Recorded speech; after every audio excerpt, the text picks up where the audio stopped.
ଆଜିର କବିତା ଆସରର ଶେଷ କବି ଶେଷ କବିତା କବୟିତ୍ରୀ ଗୀତାଞ୍ଜଳି ମିଶ୍ର। ତାଙ୍କ କବିତାର ଶୀର୍ଷକ କନ୍ୟାର।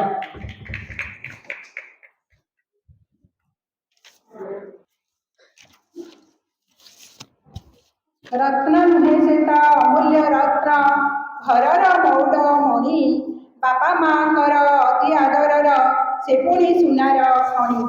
ଶାନ୍ତ କୋମଳ ଚେହେରା ତାହାର, ହସ ହସ ସଦା ମୁଖ, ଚାହିଁଦେଲେ ଥରେ ତାରୁଙ୍କ ଚାହାଣି ଦୂର ହୋଇଯାଏ ଦୁଃଖ। ଅନ୍ଧାରକୁ ସଦା ଦୂର କରିଦିଏ ସନ୍ତାନ ଜନମ କରି, ଅତି ଆନନ୍ଦରେ ସେବା କରୁଥାଏ ବାଦ ବିବାଦ ନ କରି। ମାତା ରୂପେ ସେ ତ କରୁଥାଏ ସ୍ନେହ ଶିକ୍ଷକ ପରିଆ ପଟ, ଲକ୍ଷ୍ମୀ ଠାକୁରାଣୀ ପରି ସେ ପାଲଟି ଘରେ ସଭିଙ୍କର ପେଟ।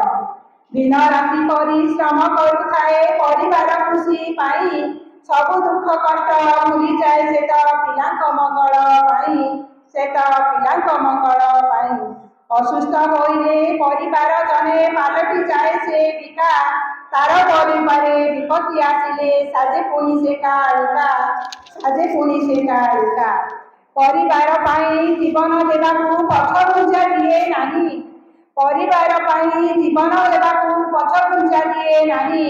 କନ୍ୟା ହୀରା ନୀଳା ମୋତି ମାଣିକ, ନାରାୟଣୀ ଅଟେ ସେହି, ନାରାୟଣୀ ଅଟେ ସେହି। କନ୍ୟା ଗୁଣକାରୀ ଅଟେ ଅହଙ୍କାରୀ, ନ କରେ ସେ କେବେ ନ୍ୟାୟ, ଶେଷ ଅବସ୍ଥାରେ ଯେତେ ଧନ ଥିଲେ ଗର୍ବ ହୋଇଯାଏ କ୍ଷୟ, ଗର୍ବ ହୋଇଯାଏ କ୍ଷୟ।